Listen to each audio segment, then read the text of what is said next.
Muy buenos días, podemos dar inicio al Congreso. Tatiana? Okay, thank you, Beatriz.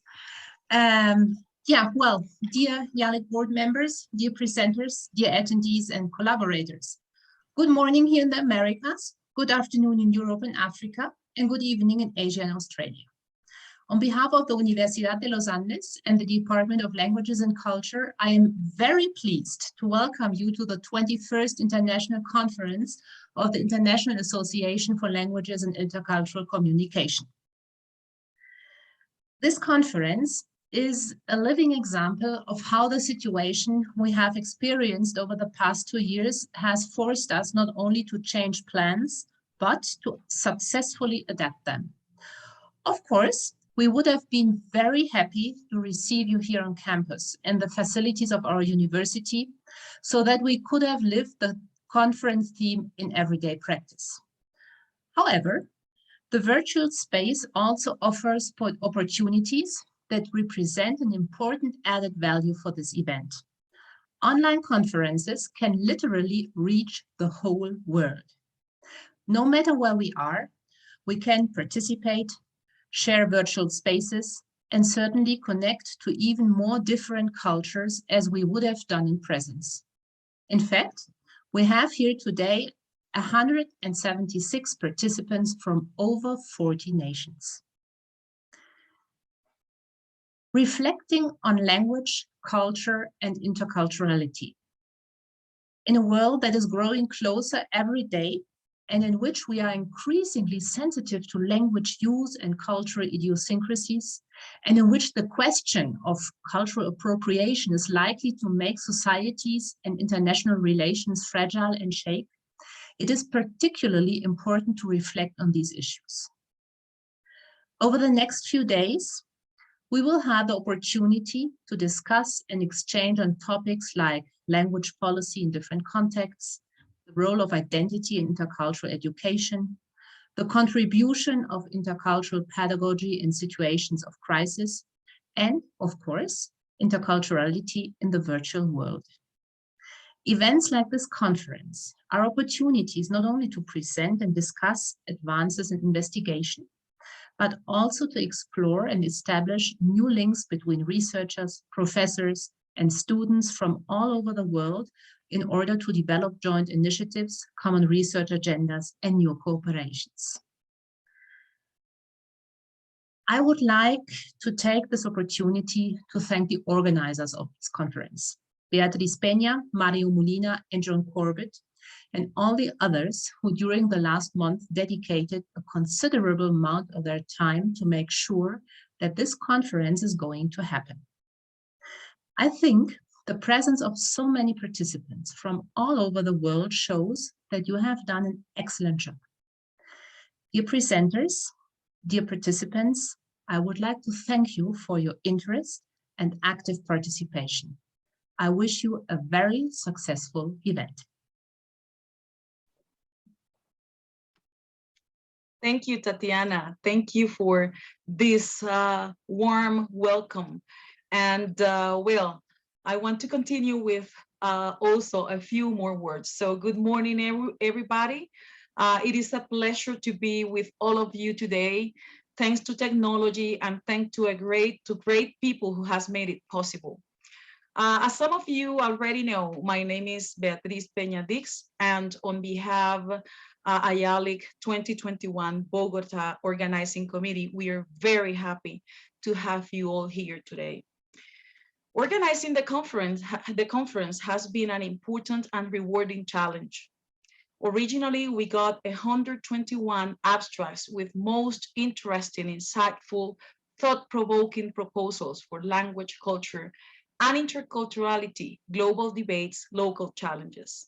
We feel honored that you considered IALIC as the space to share all this valuable research worldwide. We also realize that we have in common so many interests and worries about language and intercultural communication and related topics that worth to be shared. And of course, this is why we are all here today this week. So thanks again for joining us. In our webpage, you will find all the information, program, book of abstracts, how to access Zoom, and also you have an open reading room where you can read a selection for like language and intercultural communication journal articles and check for some book discounts. We have discounts from Multilingual Matters up to 40% in the books of the collection. You can also find a tab named Meet Our Colleagues, where we are uploading short videos about your research. And we want to encourage you to continue sending us the videos. You know, it is not like huge enough as we wanted. So please, we hope that you can send your very short videos telling us about your research, and we can upload those videos here so we can share and we can reach a community of researchers. You can listen to your colleagues talking about their own research. In addition, if you take a look to the list of attendees, you're going to see that we have an important team who are supporting us. You're going to find people saying support 1, support 2, 3, 4, and 5. These are people you can join anytime through the chat to ask questions about if you cannot access a room or if you have any particular question about the conference, you just can contact these people. In the next minutes at 9:20, we are going to start with parallel sessions, and you're going to have the screen here showing the different parallel sessions, okay? So welcome again, and please enjoy this 5-day research immersion conference. Thank you very much. Prue? Thank you very much, Beatrice, and thank you, Tatiana. Thank you for the wonderful welcome. We're so delighted to be able to be here, and we give our special thanks too, on behalf of IALIC, to the team that have put the conference together, Beatrice, John, Mario, and all the helpers. We're really grateful that we're able to come, and this is our first, expedition or foray into Latin America, so it really is a first for IALIC to come here, and we're looking forward very much to hearing all the interesting presentations that you've put together through your call, Beatrice. So thank you again for everything you've done, and thank you to the University of Los Andes for hosting us. We're really grateful. It was wonderful when we heard about the possibility of coming to Los Andes, and of course we'd hoped to come in person, but when you said, Beatrice, that you have a magnificent web platform and that you can host the conference online, and we knew that things were going to be difficult, we accepted your invitation. So it's really wonderful that you've got such great technology and you can manage to cope with so many participants. And a very big thank you too to all the participants for responding to the call and getting involved in the conference. 176, that's very impressive. We've never had a conference this big, Beatrice, so you're definitely setting a record in terms of participation and engagement, and also for the first conference in Latin America. So well done, this is really very good. Well, yes, and of course we were hoping to come in person, but COVID has made this impossible, so that is indeed a great pity.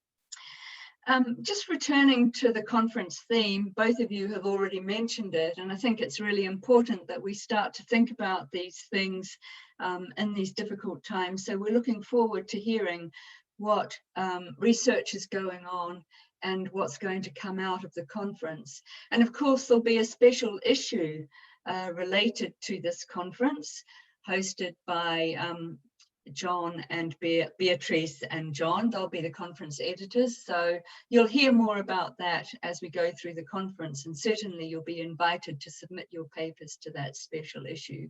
So this is going to be a very good outcome, and we hope that we'll get a bumper issue out of this conference. Also, a very special thanks to our 4 keynotes, very impressive keynotes, Beatrice and John, that you've managed to assemble. So we've got Anne-Marie Troscott de Meyer, Claire Krampsch, Jose Aldemar Alvarez Valencia, and Manuela Guillermo. So really wonderful, we're really grateful that they stayed with us, because we were meant to come and have the conference a year ago, but they've agreed to stay on and give their keynotes this year. So we're looking forward to those as well. Before I finish, I'd just like to say a few words about IALIC, the association, because many of you may not know much about it. The association, it seeks to bring together international scholars and practitioners from a broad range of disciplinary backgrounds. So these include anthropology, sociolinguistics, psychology, education, literary studies, management and organization studies, as well as linguistics and applied linguistics. So we're quite a diverse organization in that sense. The first conference was held in Leeds in 2000. And as Beatrice said, this is now the 21st conference. So we've been going a while now. And we organize conferences and symposia, and we cooperate with other bodies where we see that there's a sharing in research and education in terms of IALIC's aims. So I'd just like to say a little bit about IALIC's aims now, so you understand exactly what we are about as an association. At the heart of our association is this idea of criticality.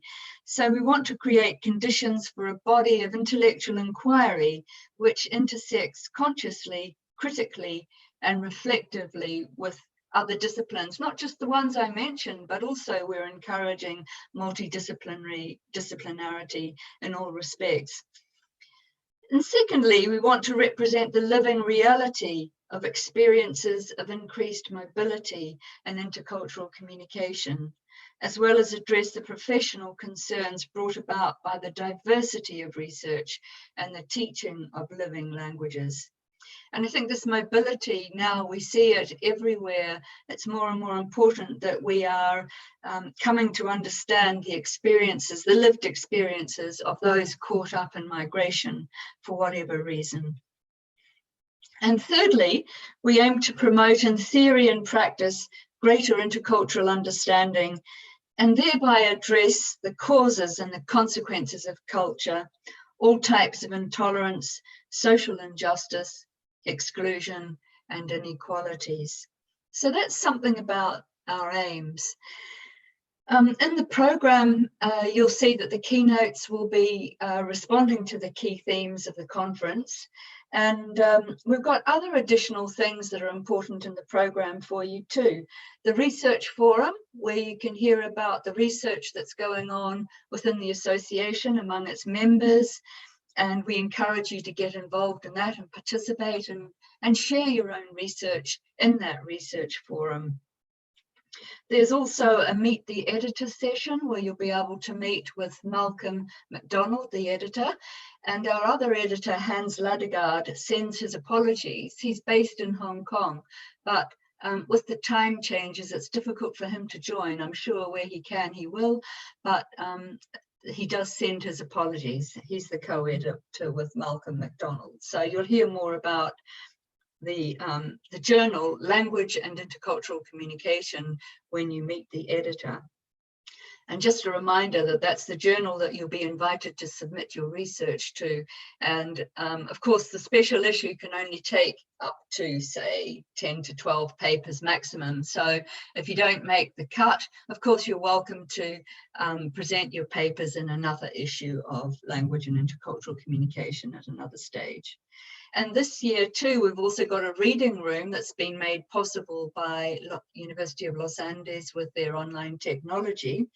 So there are some readings, some papers that have been published in IALIC that are available there for you to read. Malcolm has selected some interesting papers that he thinks might be relevant to your context. So do have a look at those, and you're most welcome to look at other papers in the journal too. And a special thanks to Multilingual Matters, who have made those papers available to us for the conference and up to 3 months afterwards. I think that's right, isn't it, Beatrice? 3 months, I think they're available for. Just a reminder that the AGM will be on Friday, from 7 to 8 in the morning Bogotá time, which is 12 to 1 UK time, but that's for members only. So if you want to become a member, join, and then you can come along to the AGM. And don't forget, you've got the opportunity to publish in our journal. You can find out more about our association by looking at our website, IALIC, International Association for Languages and Intercultural Communication. So you can see who the committee members are, what we do, all about the journal, research that's going on, and many other things related to IALIC. And finally, we welcome new members, especially including doctoral students. So if you'd like to join, we would really like to have you on board. You can also join our mailing list, IALIC at JISCmail. If you go to our website, you can see how to do that. So that's all from me. I hope that gives you an idea about the association.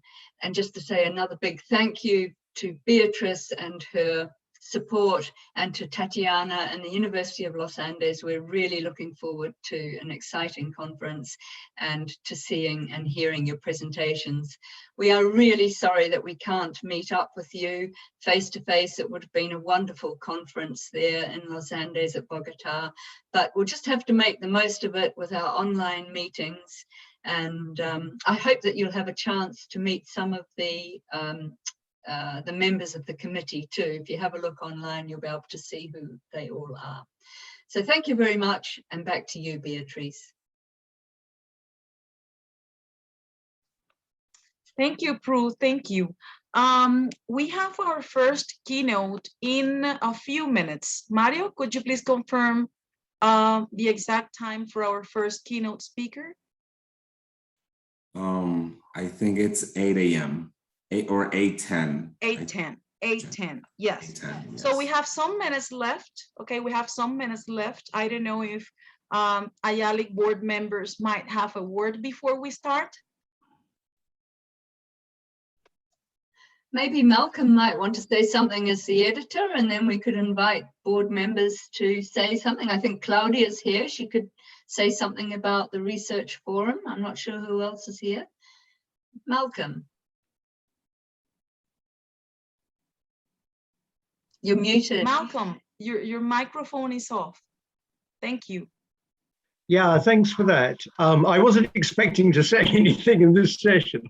Okay, thanks very much, Beatrice, for that introduction. And yeah, I mean, LAIC, the journal which I edit, publishes a special issue which comes out of the conference every year. It's normally the first issue of the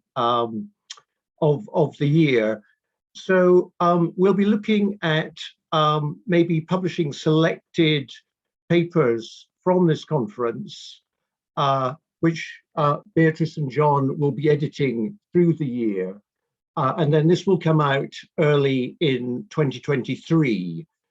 It's a pretty sharp turnaround, but given everyone's developed their papers to a certain degree for the conference, we can normally manage this turnaround. I also want to say that I've been editing the journal for some years now. It's my firm belief now that the special issues actually do drive the journal. And I think there is a special interest in the special issue that comes out of the annual IALIC conferences, not least because of the engagement of our community with this issue. So this very much is our project and the project of everyone who's in this room now. And we certainly welcome those of you who are attending this conference to our community if you've not joined us in previous years.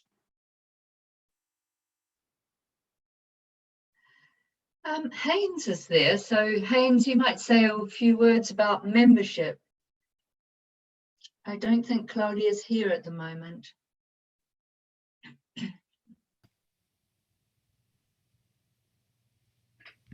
Hello, yes, membership. What shall I say? I've just sent the updated membership report. We have agreed that there's going to be a working committee probably in the new year to look at membership fees.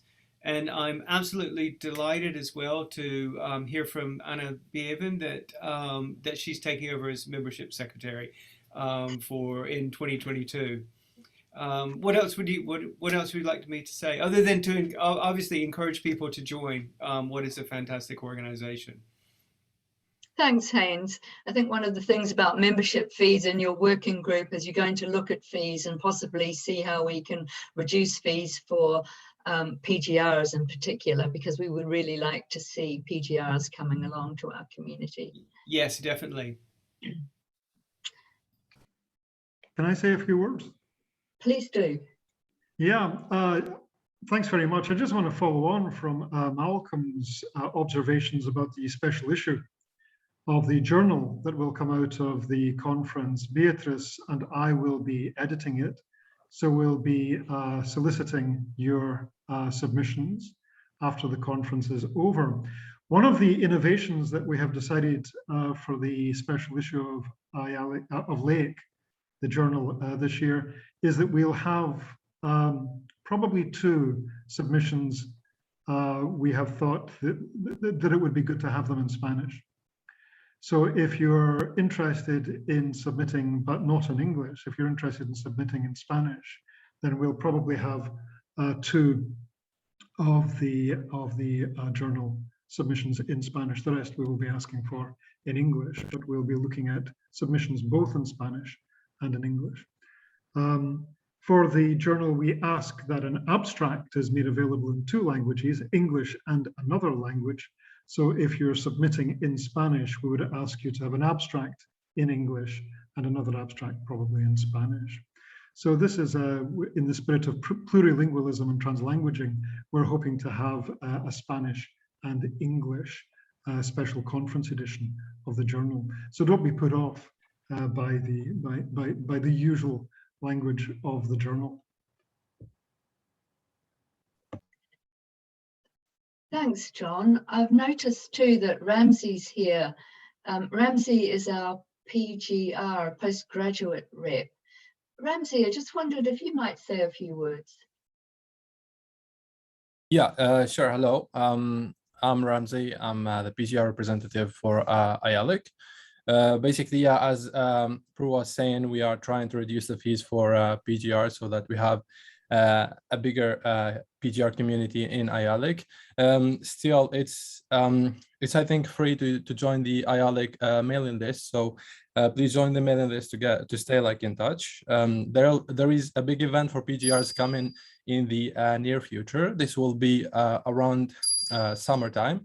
So basically, this will be a PGR-led conference just for PGRs and led by PGRs. Of course, we will have some invited speakers. So stay in touch if you want to send an email, if you want to take part. I'm sorry for slight noise. And yeah, thank you. Thanks, Ramsey. Good to hear from you. And since we're introducing members and we've got a few more minutes, let's say hello to Maria Jose.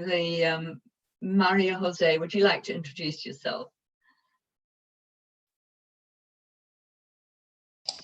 Hello, everybody. I'm the secretary of IALIC, so I'm the one sending emails to everybody to call people for the meetings, and also writing the minutes to keep everybody as informed as possible. So for those of you who are members of IALIC, we expect you to attend the AGM. I mean, we expect you will be able to attend the AGM next Friday, and we will be sending you sometime today, later in the day, we will be sending you all the information, the minutes from the last AGM, as well as some new, some of the documents that will be presented at the meeting. Thank you very much. Thanks, Maria Jose.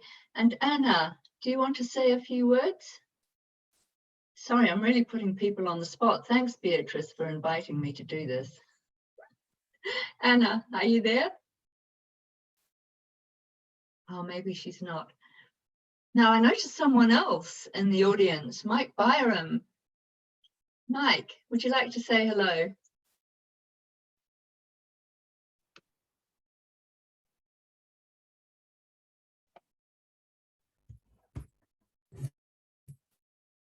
There he is. Hello, Michael. Mike. Hello. Did that. You're very good at putting people on the spot. I know. It's because Beatrice she asked me to do this.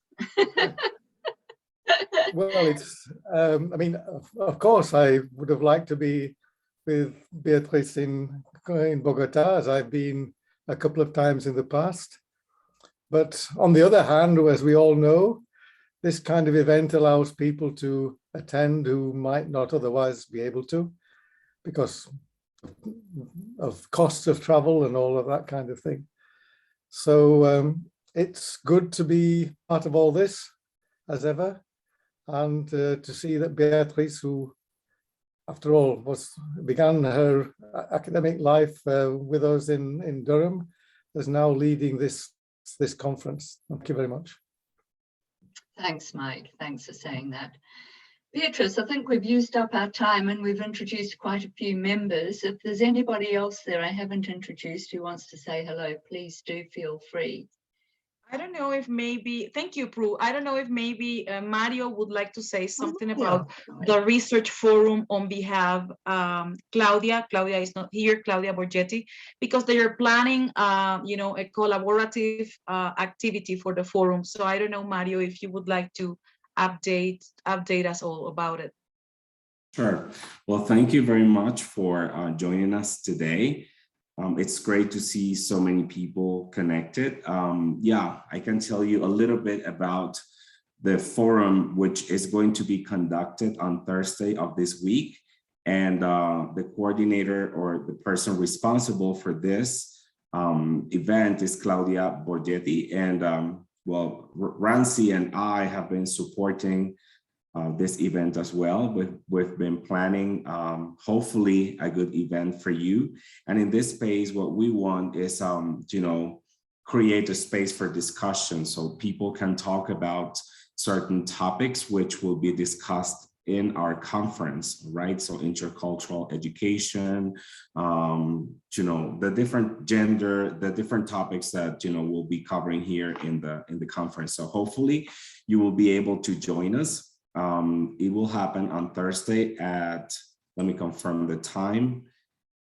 This will be 9:10 Bogota time. So hopefully we'll see many attendees, all right? Thank you very much. Thank you, Jose. Thank you very much.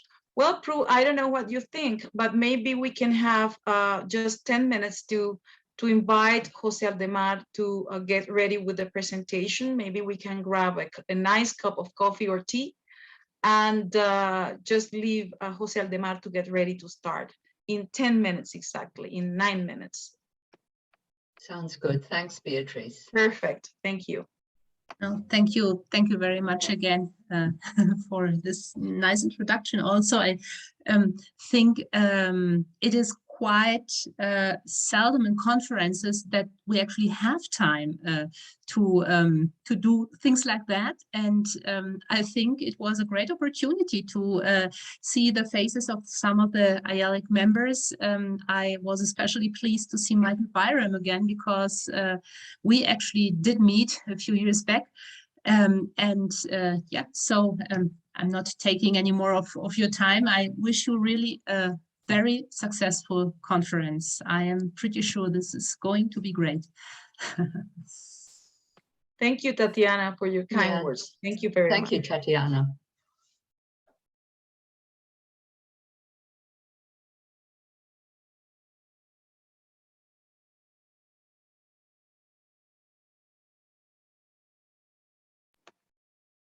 Jose Aldemar, so if you want, you can just upload your slides and let's wait for a few minutes for you to start. Is it okay? Yeah, hi everyone. Hello, Jose Aldemar, how are you? Good morning. Good, great, thank you. Good morning there, Manuela, hello. Hello, John. Okay, so just let's let get me ready. double check that I can share screen and I can also share sound. Oh, okay. Okay. Can you guys see my screen? Perfect, yes. Great. Can now, All yes. right. All right, it seems pretty much settled. Okay. And can I just check, Okay. Beatrice, that you want me to record the session? Or are you Sure, going to John, bring I that? think so. I think, yeah, the session is being recorded right now. So just let me make this sure. Okay. You also sent me a slide introducing Jose, but do you want Yes. to show that? Do you want Yeah, to show why that not? before Sure, I sit down? absolutely. Thank you. So basically, you will press the buttons and I don't need to do anything. This sounds like the story of the conference.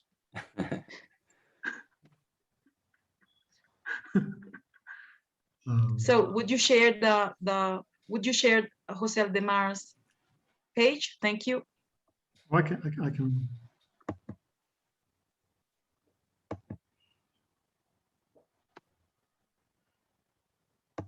Can you see that? Yes, I can. Yes, we can. Okay.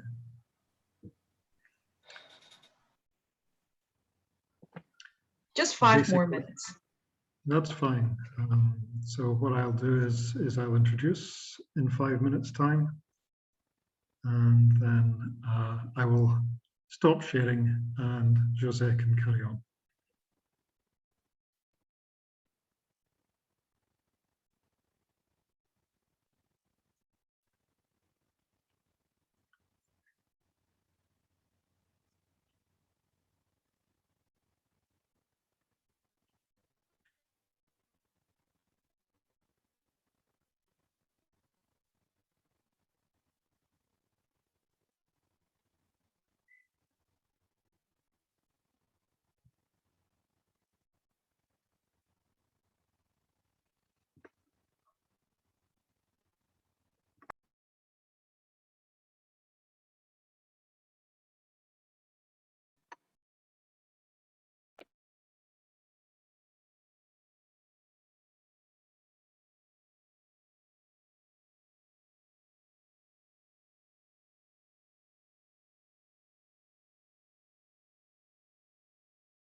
Buenos días, Beatriz Peña. Yes, I'm here. Okay, Julio Torres, ¿qué tal? Hello, Julio. How are you? Welcome. We're just, we're just waiting for 5 minutes for Jose Aldemar to start. Yeah, Okay. but Welcome. Thank you. I have a question about entering to the room that I am supposed to be at 9:20, and it's Yes. stop in the 3 points that we have there. It's a stop incoming video, disable hardware acceleration for receiving video, but there is no like the rooms 1, 2, or 3 that are supposed to be there. Yes. Okay. So I am going to get you in contact with one of the supporting students by the internal chat. Julio, is that okay for you? Yeah, yeah. Thank you very much. And there's Okay. another question for a person that wants to to register and participate. Is it true that it's not possible to register right now? Because she said that there is an announcement that says that it was until the 20th of October that she cannot register to participate this week in the event. Okay, so let me get you through the internal message. Okay, thank you very much, Julio. Thank you, Beatrice. Thank you. So I am going to ask one of the support, please. I don't know if Dana, could you please support one? Could you join Julio Torres for the questions? Dana, ¿podrías por favor por el interno contestarle a Julio una pregunta que tiene sobre el acceso de salas paralelas? Gracias.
So, John, I think we're ready to go.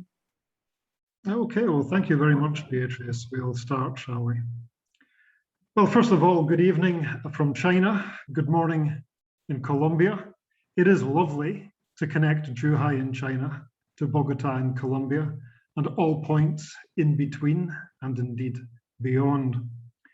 It's my great privilege today to introduce the first plenary speaker for the IALIC conference, and that is Jose Aldemar Alvarez Valencia, PhD. He's going to be talking about Indigenous students' agency in higher education, repositioning linguistic, cosmogonic, and epistemological identities. Jose is a professor of applied linguistics at the School of Language Sciences at the Universidad del Valle, Colombia. He has been a language educator for more than 20 years in contexts such as the US and Colombia. He's the chair of the major in ELT education in the Interinstitutional Doctoral Program at Universidad del Valle. He has authored or co-authored several articles and book chapters in the areas of discourse analysis, critical discourse analysis, language policy, language teaching approaches, teacher education, intercultural communication, and multimodality. His publications include the co-edited books, Critical Views on Teaching and Learning English Around the Globe, published by Information Age 2016, and Interculturality in Teacher Education, Theoretical and Practical Approaches, which is currently in press. His current research focuses on higher education and language policy from an intercultural perspective, and the intersection between multimodal social semiotics, interculturality, decolonial perspectives, and multilingualism. So as you can see, he's the ideal speaker to kick off IALIC 2021. So with no further ado, I will stop sharing and hand the screen over to Jose and enjoy the next presentation. Jose. Thank you, John. Thank you very much for this kind introduction. And I'm gonna go ahead and share my screen. Can you see my screen? Perfect, yes. Great, thank you. Okay, so good morning, good afternoon, or good evening. Thank you very much for attending this talk. And I would like to express my gratitude to the organizing committee for inviting me to this wonderful event. Can everybody hear me well? Yes. Great. So the title of my talk is Indigenous Students Agency in Higher Education, Repositioning Linguistic, Cosmogonic, and Epistemological Identities. And the purpose of this talk is to share some of the meanings we have constructed based on a research study that we have just concluded. The purpose is to show you how Indigenous students who start their university studies find university contexts, colonial contexts, and how they resist these colonial practices by reclaiming spaces of participation and intercultural dialogue.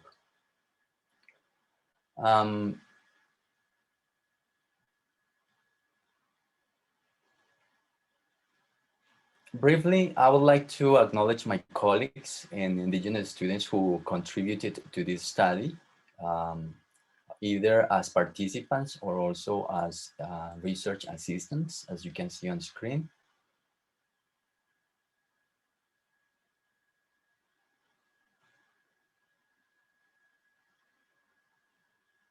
And I want to start with a thought-provoking question that a couple of colleagues in the area of English language teaching have asked me since I started this project. And many times they have asked me why I ended up doing research with indigenous students if I am a teacher of English.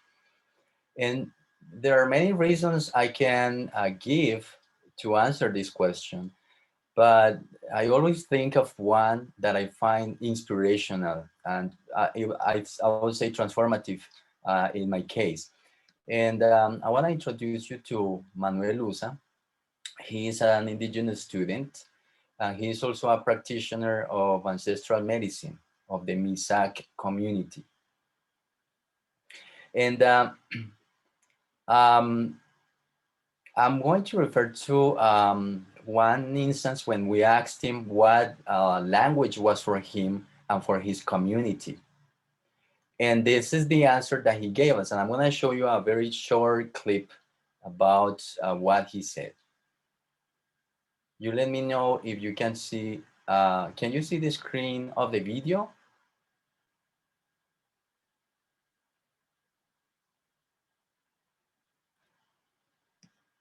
Not sure, I'm gonna check the chat. No. Are you trying to show a video? No, we see your PowerPoint. Okay, I'm going to share. Okay, all right, here, right? Can you see it now? Yes, we can. Right, great.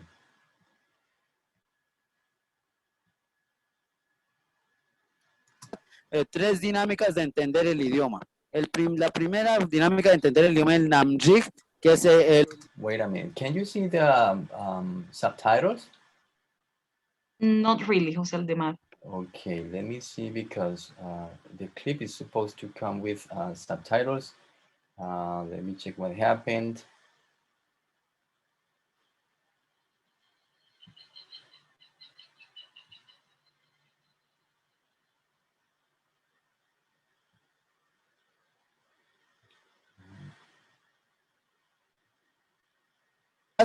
Tres dinámicas de entender el idioma. La primera dinámica de entender el idioma es el Namjik, que es el sale de la boca, de la voz, del tú a tú de las personas, y que tiene su gramática y todo lo demás y permite el entendimiento entre nosotros. Y está el Namuy Guam, el Namuy nuestro, Guam voz, digamos nuestras voces del territorio.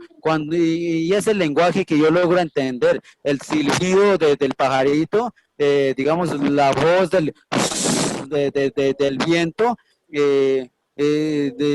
la voz de la llama del fuego cuando empieza a indicar algo, y digamos, y la voz del sueño, y de cómo nosotros empezamos a entender otra forma de lenguaje. Entonces hablamos del Namuy Guam, y ahí luego entonces hay otra forma de comunicación, que es el Cambawa, digamos ancestral, Guam voz. Entonces la voz ancestral, la voz de nuestros espíritus mayores, que digamos desde la ancestralidad nos han indicado el mundo y la naturaleza, y a partir de eso se está encontrando figuras en las piedras que dejaron nuestros mayores y permitieron entender el mundo tal y como lo conocemos, y permitieron tres dinámicas de entender.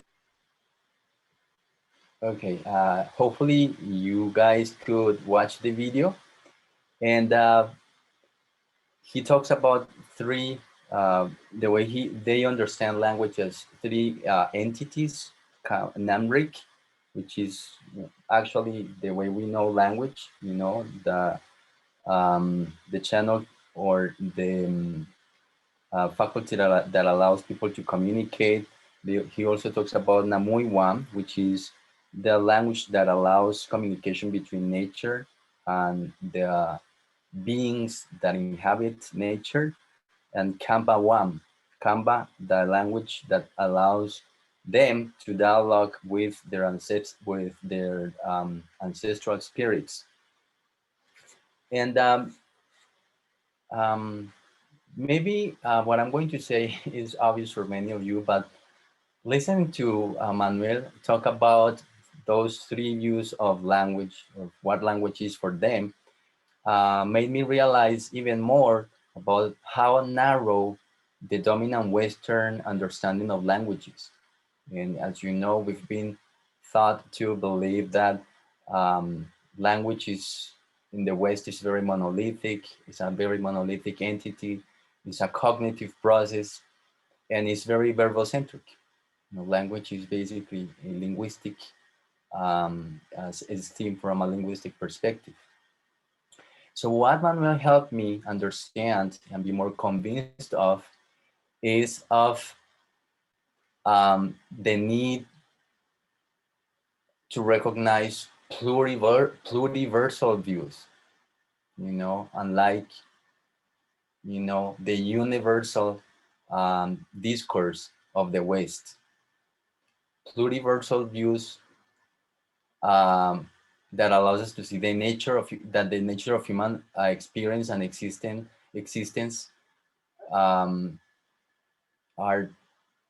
pluriversal, in that it allows me to see also the centrality of critical intercultural dialogue for us to see human existence and experience in a different way.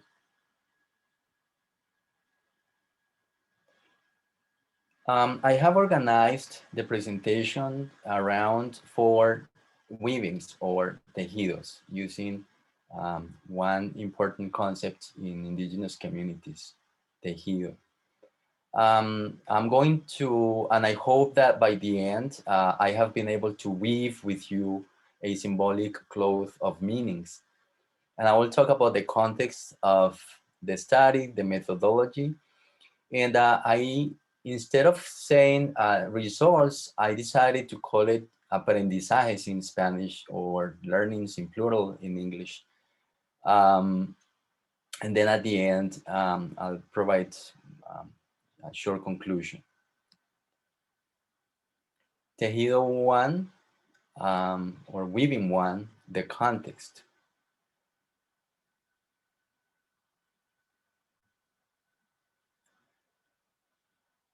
Just to make sure we're all on the same page, this is our geographical context. Colombia is located in South America, in Cali, the city where my university is located, makes part of this department of Valle del Cauca.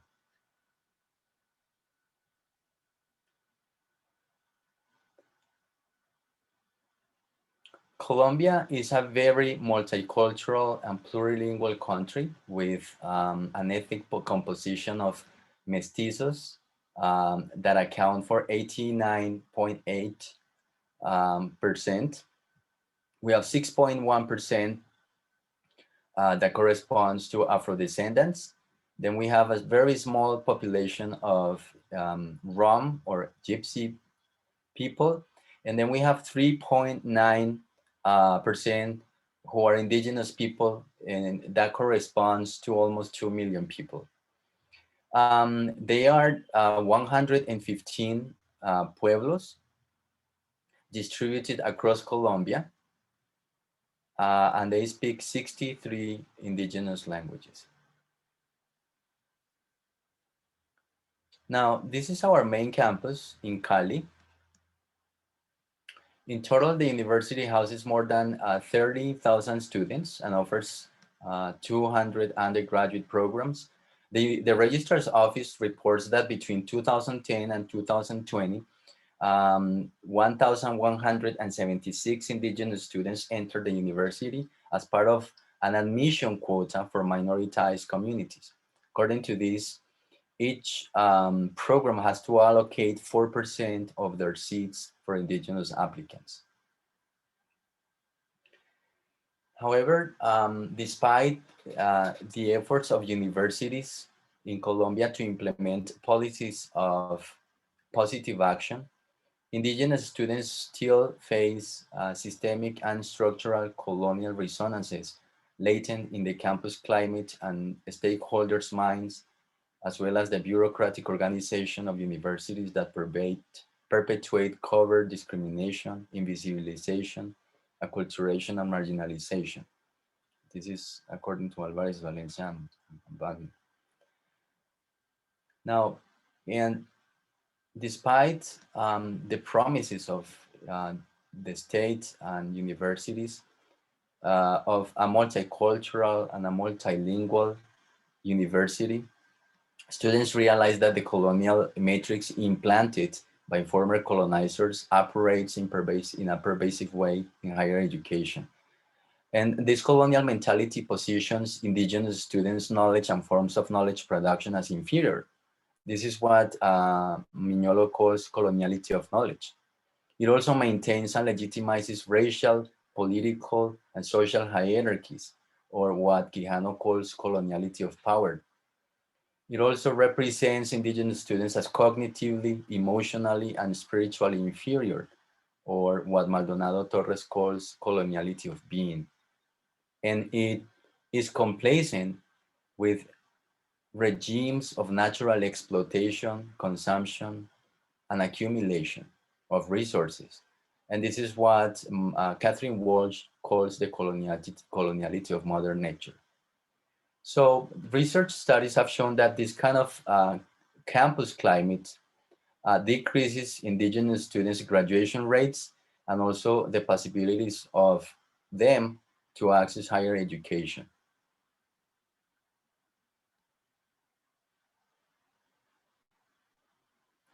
In terms of the student population that we have at Univalle, almost 1,200 that I mentioned before, they come from different regions, from Colombia, or departments. Most of them come from here. This is Nariño. And then this is followed by El Cauca. This is another department. And then we have here Valle del Cauca, which is the department where our university is located. We have indigenous students of different pueblos, for example, Pastos, Nasa, Yanacona, Misac, and some others who come from all of these regions. Tejido 2, Weaving 2, the study.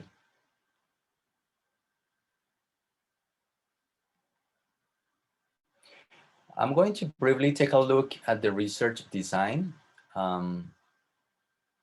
And so we planned a 3-stage project that aims to design and implement different strategies that can help improve indigenous students' retention and graduation rates at Universidad del Valle. Stage 1 focuses on, or actually focus because this is a part we've already finished, on the description of indigenous students' sociolinguistic and academic profile. The second stage centers on the identification of the academic challenges that indigenous students face and the design of a proposal to overcome these challenges. And stage 3, we will concentrate on the implementation and evaluation of the proposal, which will consider the integration of indigenous cultural semiotic resources as a way to increase retention and graduation rates. Now, as I just said, we concluded this stage 1. We wanted to describe or construct a sociolinguistic and academic profile of indigenous students. And we had many questions regarding their attitudes towards languages, their origin, attitudes towards foreign languages and indigenous languages, and so on. But today, I would like to focus on this question, and it's the question about what indigenous students do to contest and reshape the legacies of coloniality that permeate cultural, academic, and organizational practices at Universidad del Valle.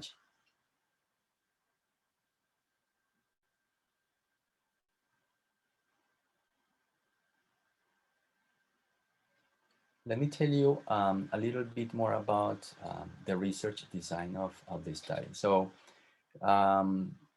it was informed by a mixed methods approach. We collected data primarily from a sociolinguistic survey, documentary information about policy and audiovisual materials from academic and cultural events of the community. We conducted in-depth interviews, and also a círculo de palabra, or a talking circle. A talking circle is an ancestral practice of indigenous communities where they gather around a circle and talk, or they use the word palabrear. Palabrear is something like languaging, and so about a specific topic. We drew also on ethnographic field notes. The participants were 123 indigenous students. That's around 10% of the indigenous population based on the database we got from the registrar's office. So let's look at some of the learnings out of this experience, Tejido 3.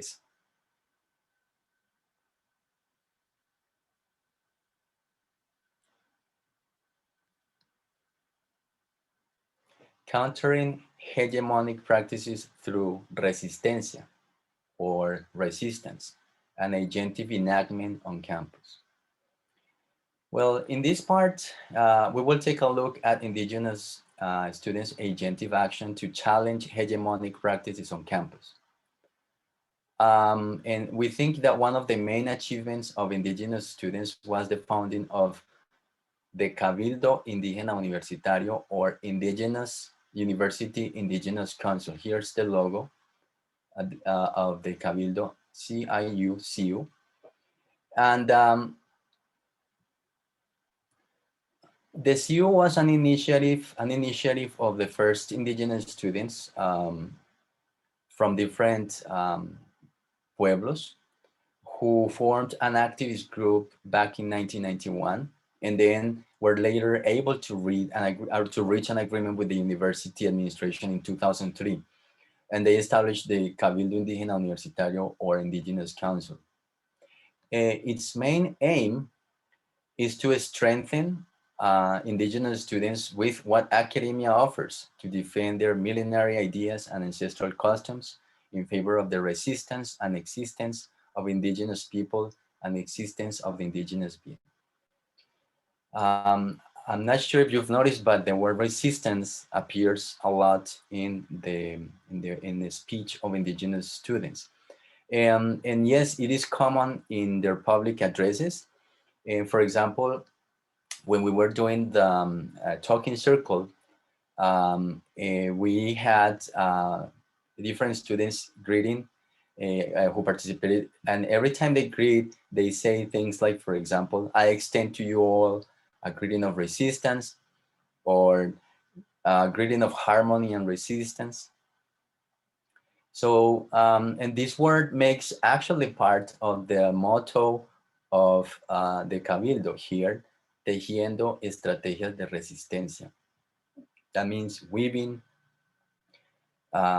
strategies of resistance. Then resistance refers to the defense and maintenance of indigenous students' cultural semiotic resources, including their cosmogonies, rituals, and languages against assimilation, deculturation, and deterritorialization.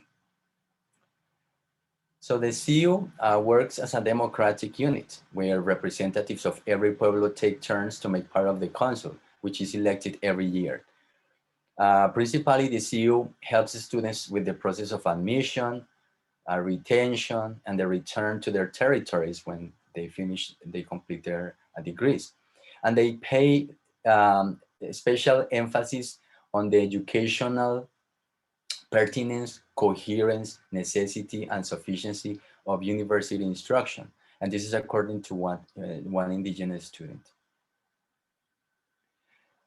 Fighting deterritorialization, reterritorializing the city and the campus. I'm expecting that by the end, everybody will be able to pronounce these words, deterritorialization and reterritorializing. So one major fight of indigenous students that indigenous students have to face is processes of deterritorialization and deculturation, which basically consists of cultural distancing and weakening of the ties between their cosmogonies, languages, traditions, and their social and geographic territories. And one way that to fight this force is through reterritorialization, which I think is I think this is one central example of their collective agency. So reterritorialization refers to the processes of recontextualization and material and symbolic rearrangements of the university sites and practices through the creation of spaces of belonging where indigenous students can keep the connection with the languages, rituals, and their territories. The territory is central to indigenous students, but it's not only the material territory, it's also the symbolic territory.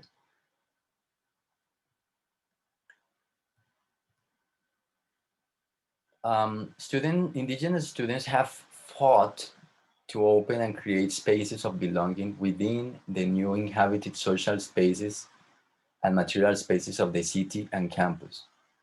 For example, they obtained this. Here they are at the office of the CU, and they obtained this office from the university. And then in 2005, after a long period of negotiation with the department governor and the university administration, the CU obtained this, which is La Casa de Paso, or a temporary student residence nearby campus, where new indigenous students stay during the first weeks of arrival in the city.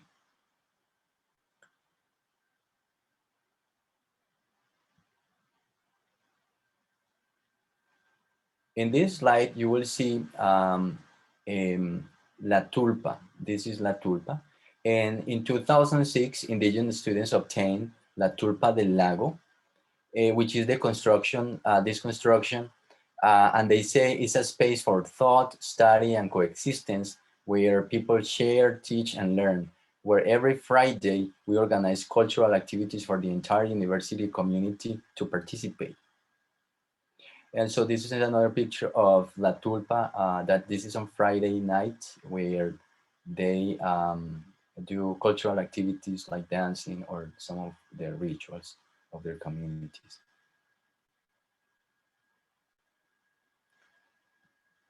This is another example of reterritorializing the campus. And what you see is a small piece of land that the university has lent to indigenous students to create a chagra. Chagra, or a community vegetable garden,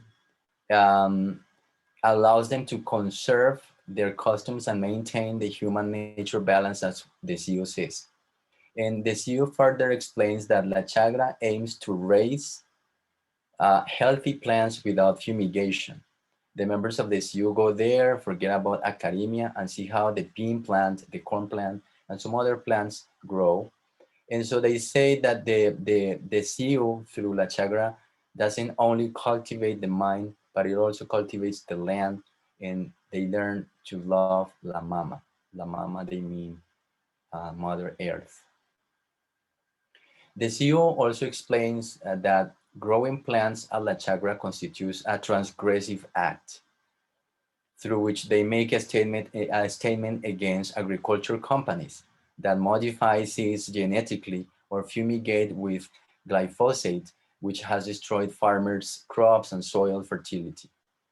And when I think of this, I consider that La Chagra reminds us of the intertwined and interdependent relationship between nature and humans, proper of indigenous communities' cosmogonies. And it is also an example of a collective agency, where the action is decided and implemented by a group of a similar past, present, and a shared view of the future. This is according to Emery Bayer and Misch. In the interview with one indigenous student, he describes nature, and this is why the relationship of indigenous communities with nature is so different from the relationship we have established with nature in the West. He says, nature is an ordered whole that has laws, and that is why we speak of natural law, the law of origin, they say. And this is practically the law of origin is the one that governs, and the forces, and these forces of nature enter in dialogue with human beings. And then he cites one of his elders, and this is what he cites from one of his elders, which I find beautiful. He says, we have to submit ourselves to a kind of cosmocracy, which is the power of the cosmos, the power of the universe, and that human beings should be governed by what it establishes, by the principles and values established by Mother Nature. This is at an interview. Well, the relationship between nature and humans in indigenous cosmogonies and ontologies explains the importance of La Chagra, as enacting a particular configuration of indigenous students' mobile and place-based identities. However, this indigenous students' identity and agentive enactment to resist and to materialize the university take other shapes, more symbolic. And that's what I'm going to talk about in the next slide. So indigenous students' reterritorialization of physical spaces is also accompanied by reenactment of the rituals and ancestral practices of their communities. And one example of this is here on this picture, is la ceremonia de posesión del Cabildo Indígena, or the inauguration ceremony of the CIU.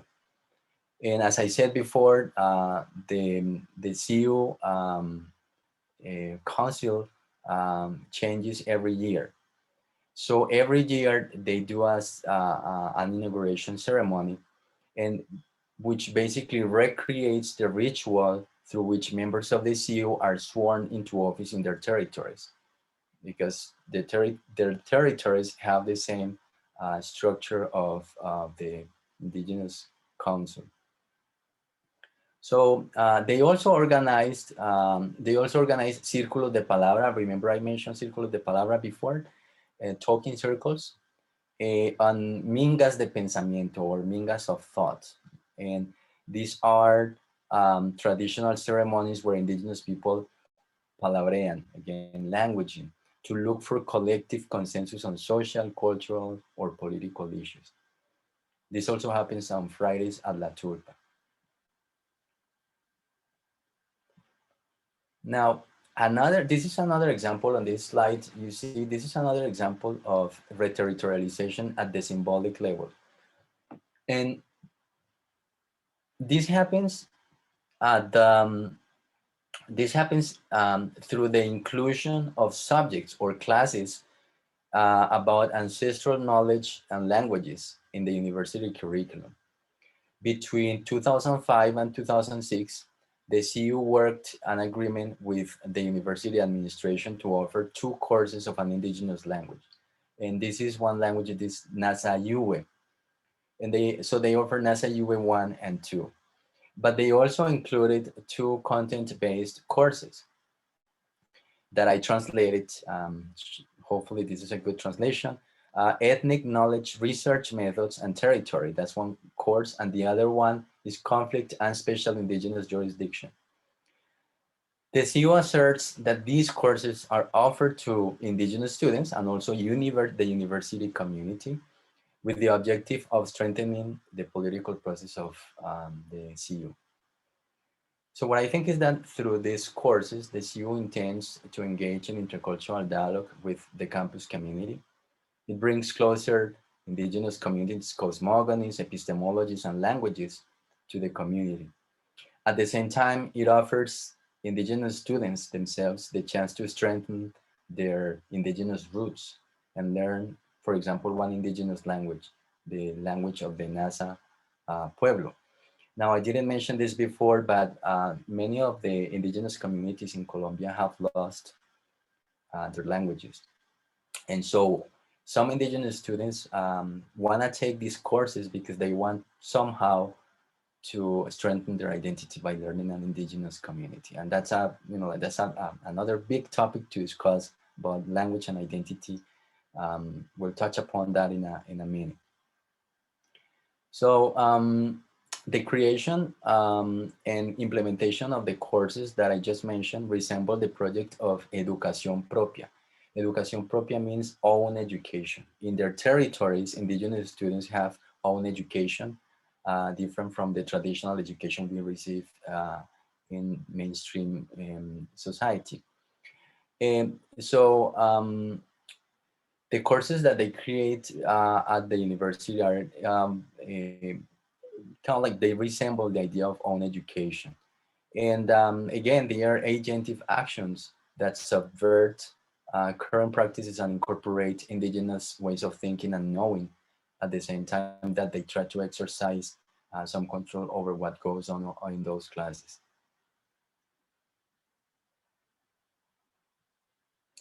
Now, I want to talk a little bit more about language.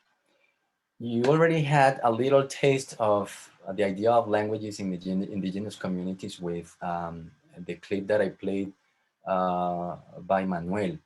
And he speaks Namric, which is the language of the Misak community.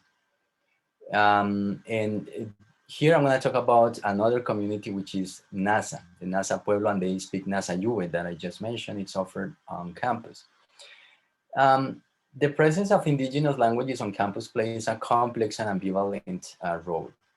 On the one hand, offering Nasa Yue, and this is the case of one student, she says, when we asked her if what she thinks about people learning her language, Nasa Yue, and she says it would be very important because somehow Nasa Yue will not be lost.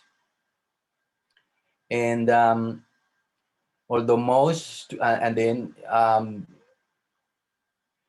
by asking some other students, we found that many of them express that they engage in translanguaging practices by moving to and from the linguistic resources of their indigenous language and Spanish. And they do this particularly when they speak with other members of the community in casual interactions. But there was this case of the Anasa student, and she says that she mixes Nasa a lot. And she says, I mix a lot of Nasa Yue with Spanish because since I'm studying literature, then I don't know. Everything I write revolves around the indigenous being, my feelings, my experiences, and so. And so she says that she puts a little bit of Nasa Yue in her writings. And then she said that when she's writing, and then she's trying to express something that doesn't come out well. So she says, so I write it in Nasa Yue, and as such, I put the meaning in brackets. And then she concludes by saying that she mixes it up a lot. She mixes both languages a lot. So this is the case of one indigenous student of the Nasa community. And here is the case of the Misak, one student of the Misak Pueblo. And he explains that in his community, his elders do not approve that the language Namric be taught to people from outside. And he says, because because the fact that the whites learned to listen and speak Namric was practically a stab in the back. And thanks to that experience, the Misak, let's say, are wary of even teaching Namric at Universidad del Valle. Well, the Misak student is still indecisive whether Namric should be taught to others or not. But he provides an interesting argument since he identifies colonial undertones underneath the idea of opening access to his language, since learning the language of the conquered was a colonizing tactic. If we go back to the colonial times, that's one of the main strategies they used.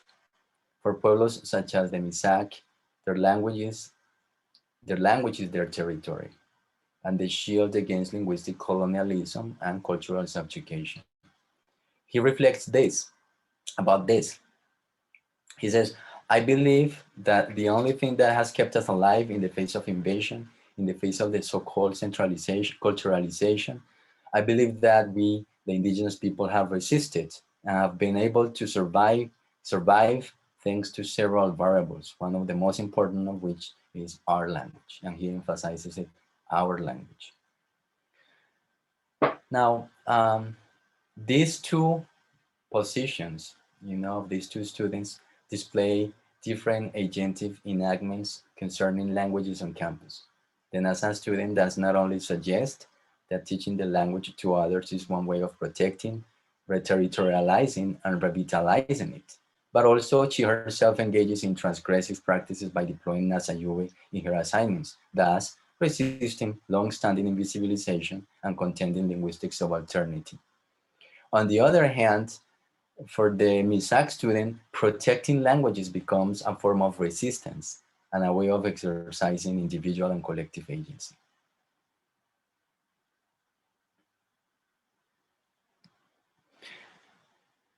Now, spaces of collective agentive enactment and border thinking. When we asked indigenous students about the concept of agency, we found that indigenous understandings, students' understanding of agency is a little bit different to the way we understand agency. For them, it is linked to the collective. For example, one Misak student says when in an interview that agency is related with leadership, but it only makes sense if the person has gone through the process of encountering his being and connecting with the spiritual forces of nature. And then he compares the development of agency with the tambalquari, the traditional Misak hat. You see here the tambalquari. This is the traditional Misak hat. And he says this, the ultimate goal, the ultimate achievement of agency has a strong collective component, as I said, but the requirement for that development or that goal has a component of individual formation of their being, but which is constantly inscribed in the collective, in the diverse. And then he says this is why he compares the tambalquari with the agency of his pueblo. He says, you see a tambalquari, it starts with the wood stove with the nachak. And I'm gonna show you here, this is the nachak. Nachak, in Spanish we say fogón. I try to translate that as wood stove, not sure if that cuts it, but this is a sacred place in the house of the Misak, but many other indigenous communities, because the Nachak is the place where kids are educated, where the spirits reunite in the flames of the wood stove to connect with the family, and where the values and cosmogonies of the community are transmitted. So, and he says that the tambalquari, it starts with the wood stove with the knapsack here on top, and says the spiral grows. It has more complexities in figures. So, all right, kind of like understanding the Tambalquari symbology requires basically to take a course. But I can tell you that this is a spiral because for them, life and time works as a spiral. And the spiral starts here and it keeps on going here, right? This head has 2 floors. Some heads have more floors and they all have an explanation for everything. So it says it has more complexities in figures, in diversity, and all of this ends with a colorful design. And all of these colors, they have different meanings. These are mountains and so on. And so it says where it has a very strong component of the collective and the diverse. So a lot of the cosmogony of the community is basically inscribed in the patterns and figures of the Tampalquari.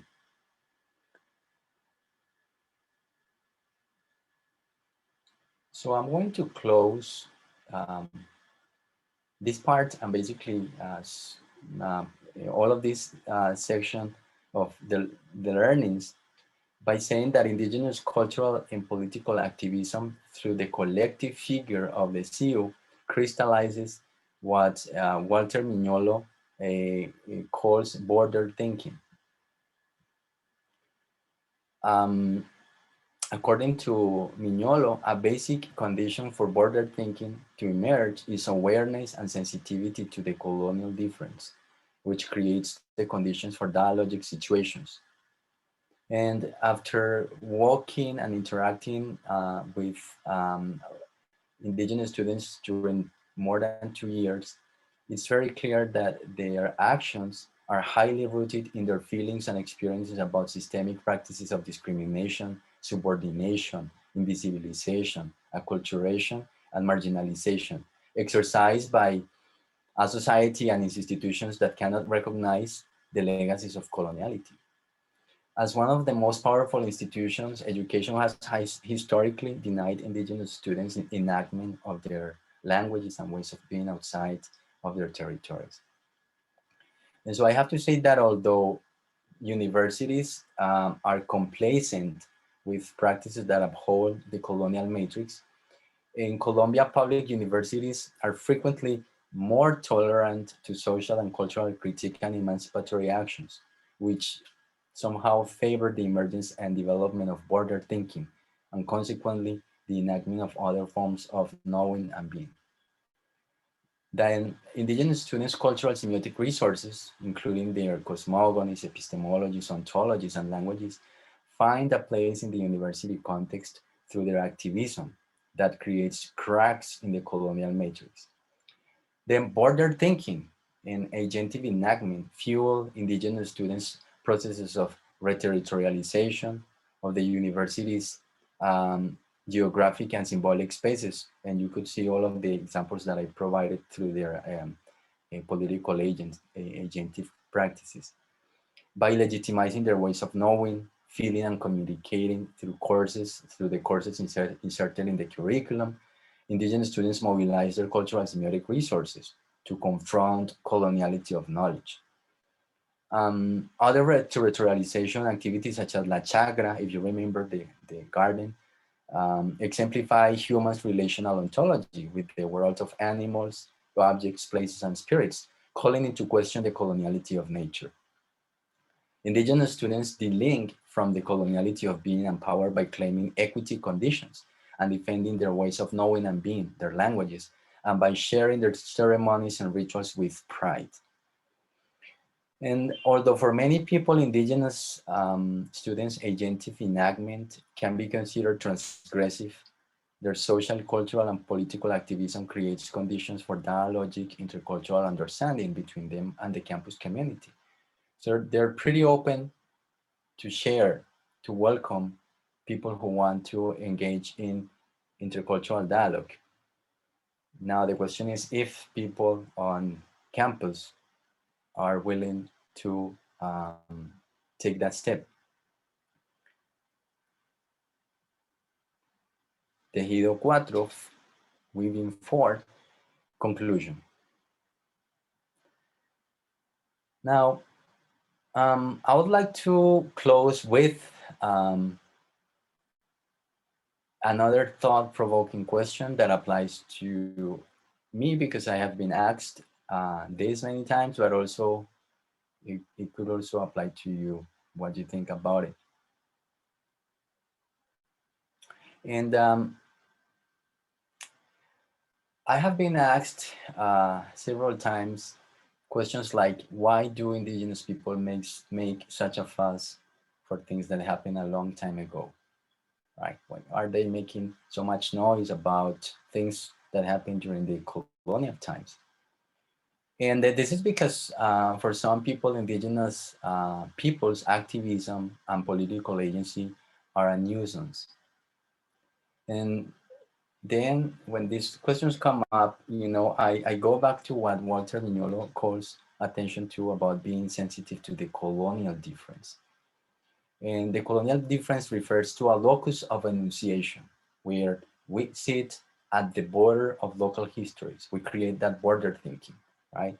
And we see that the border of local histories are histories, and what is invisibilized by discourses of power and the colonial project.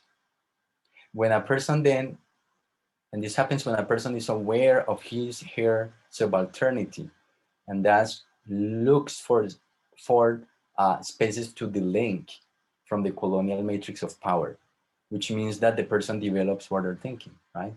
By creating or enacting other forms of knowing and being. But, you know, after, you know, sharing and listening to the narratives of life of indigenous students, I think that one reason we may not be sensitive to the colonial difference is because we don't speak from the colonial wound. As Chicano author Gloria Anzaldúa proposes, the colonial wound. And after walking and weaving paths with indigenous students for the last couple of years, I understand that we, mestizos, have been in a space of privilege and unaware of the forms of coloniality that oppress them and that oppress us. So I would like to close by citing Frischneck and Borsani with this very provoking quote. And they say this: the colonial wound is not understood in all its magnitude if it is not known from the corpo-biographical, from the corpo-experiential, from a body that feels and speaks it. In such a way, the colonial wound as a feeling and the frontier as a space constructed by those who are on the margins, on the edges, inhabiting the peripherality invented by colonial centrality, is felt more than known, or only known at the same time as it is felt. The colonial wound, therefore, is more of the order of the biographical, of the bioexperiential, than of the strictly theoretical and reflexive. Although it's clear that the possibility of theorization is not disqualified, but something of the experiential must be experiential to know what we're talking about and what we refer to when we refer to this colonial wound.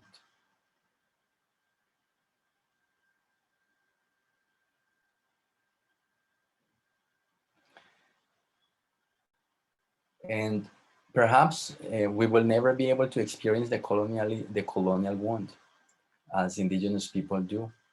But I do think that we need to start opening our hearts and minds to pluriversal views of existence and develop empathy and recognition of diversity and the pain of minoritized communities. In the case of indigenous peoples, we need to welcome intercultural encounters, and we could either do it by trying to understand the colonial wound, to engage in intercultural dialogue, or to engage in intercultural dialogue to try to understand the colonial wound. Thank you very much. Bye-bye. Well, thank you very much indeed, Jose. And I think we have, thank you for the thought-provoking questions. I think we have time for one or two thought-provoking questions for you before we move on to the next one. If anybody wants to ask a question here or put a question on the chat, we have thanks for a fascinating presentation. I know I've been getting messages from as far away as La Plata in Argentina saying that it's a great plenary. Thank you. Does anybody want to ask a question either in the chat or by raising your hand or simply unmuting your microphone?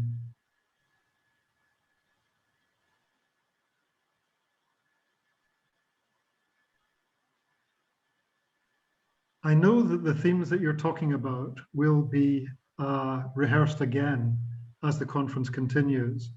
I think one of the things that impresses me is that in South America and Latin America, there is a whole dimension of interculturality, which is very, very specific to the region and very, very exciting. And I think one of the things that I'm learning about it is that it is moving against perhaps the global movement of higher education, which has been until COVID towards internationalization. I think one of the things that we're seeing with interculturalidad is an attention to the local, is an attention to the indigenous, and a demand that the local be respected and engaged with in dialogue. And I just wonder if you wanted to say something about how you see this tension between locality and internationalization in higher education. I would like to thank you very much for that very important comment, John. And this is something that I always say, because the decolonial movement or thought of Latin America is not the same decolonization project of Europe, right? In here, the colonial perspective comes from indigenous communities and from Afro-descendant communities. That's why we use the word decolonial, while in Europe and other countries, they talk about discolonization, something like that. It's not exactly the same. There are different undertones in the ways the concepts are used. And there are other perspectives by other indigenous scholars who, for example, say that decoloniality is not a metaphor to be used for any justice or social project in education, that it is directly and uniquely linked to indigenous communities' fights for their recognition, for the recovery of their lands and their languages and their cosmogonies and epistemologies. So there's different perspectives here. And I'm not saying, you have to be dogmatic about one, but I'm saying that we have to be aware of these perspectives. And as Walter Mignolo says, in this decolonial project, if you believe in a decolonial project, the spectrum is wide, right? And then you have to decide where you want to situate within that spectrum. Maybe you want to be very much on the left. You want to be more on the center. But at least being able to situate yourself within that spectrum. Thank you. The questions are beginning to flood in, and I don't think we're going to have the time to answer them. Beatrice, can I take your advice on this? There are two or three questions. I think you have the time to take one question. We have a question here on the chat, John. It seems quite interesting. From Wen Shang. Yep. We have several questions in the chat, and perhaps afterwards. I can answer Wen. No, sure. So this is when the thing is that the question is complex because look, the way we see, that's why we talk about in our research, we talked about doing research with indigenous students, not non-indigenous students, because they always say, look, what you do is that you do epistemological extraction and exploitation. You get to our communities, you learn, or you you do your grammar and the analysis of our languages, you leave and nothing happens to us, right? So you basically go publish your books, do your conferences, and nothing happens to us. You're not doing anything. And in our case, and they always think about how you receive something for what you do, right? And so, one of the reasons they are wary of that is because of that academic and epistemological extractionism. And another one is that their elders, and I will have to explain so many things about, because this has to do with how they see time and the past and present. But elders know that the tactic for many for the colonial process was to learn their languages, right? Because at the beginning they said either we kill them all, or we kind of like use one strategy to dogmatize them, to make them European, or to bring religion in, and to say like we have to use religion, and so all of these missions came in to learn the languages and start passing on the religion, and at the same time all of the Western ways of thinking and being. And so some of these new generations of students, especially, they are wary about that. They say our elders say this, but we're kind of like opening up more, So this is a process, and we have to let them, they have to do their process. And when they feel they want to open up their languages for other people, that's fine.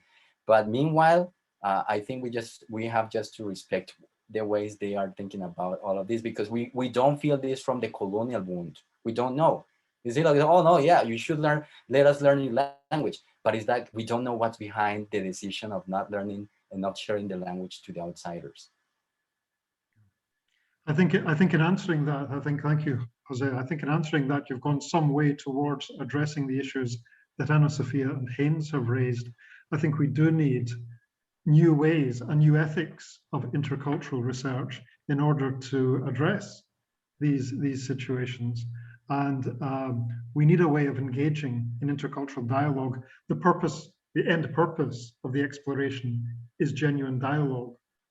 And so we engage in intercultural dialogue in a world that is polarized, and polarized in different ways, and polarized between different types of communities for different kinds of reasons. So I think one of the things that the conference will address, and I know that Manuela Guillermi, who has also sent her congratulations, will also be addressing this in her plenary, is an ethics of intercultural dialogue. So thank you very much indeed for a fantastic opening plenary. I see that people really enjoyed it from the comments. So again, one more round of applause. Thank you everyone for giving me this opportunity to share this experience. Thank you, and I'll pass you back to Beatriz. Bye-bye. Bye-bye.